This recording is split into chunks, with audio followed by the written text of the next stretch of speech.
За. Чиний ажил бас миний ажил. Миний ажил чиний ажил. Чи үлээлгээл. Хичмэлээ ажил. 3 хоногийн дараа байгаа. Үлээлгээл. Тань байгстай үлээлдэг юм олж ирэх юм уу бид нар яах вэ? Яасан муу юм? Замын цагдаа чи үлээдэг юм зөндөө байдаг. Тэрийг нь олоо ирчих бол. Өгсөн үлээгээд дэш явдаа.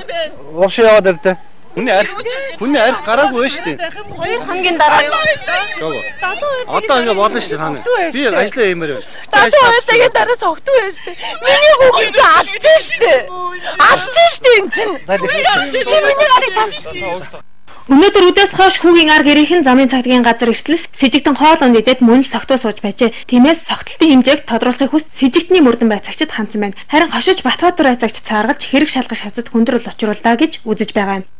Энэ цагтаа с сэжигтний согтолтын хэмжээг тэг 111 гэж тодорхойлж ар гэрийнхэн болон сэтгүүлчдэд мэдгдсэн. Гэвч манай телевизийн камерт ийм тоо болсон байх юм.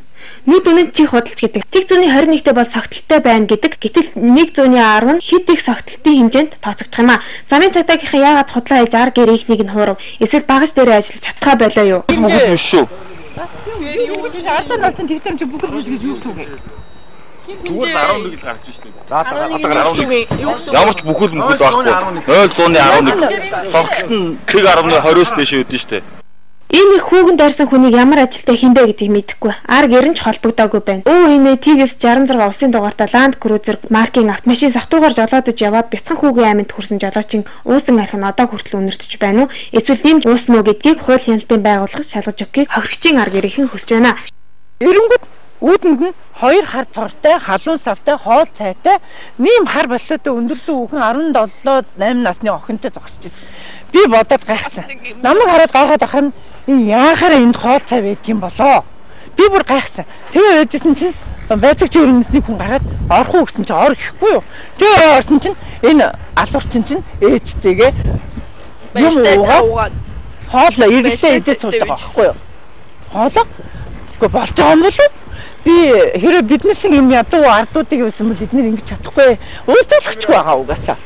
Уулзуулахчгүй байгаа. Миний хүүгийн амар алсан тийм биз дээ.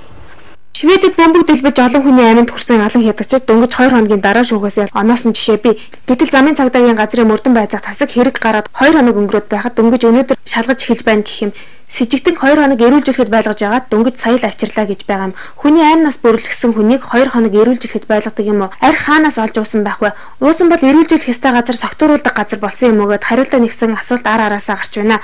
Үүнийг шалгах хэрэгтэй гэж хохирогчийн ар гэрийнхэн хэллээ.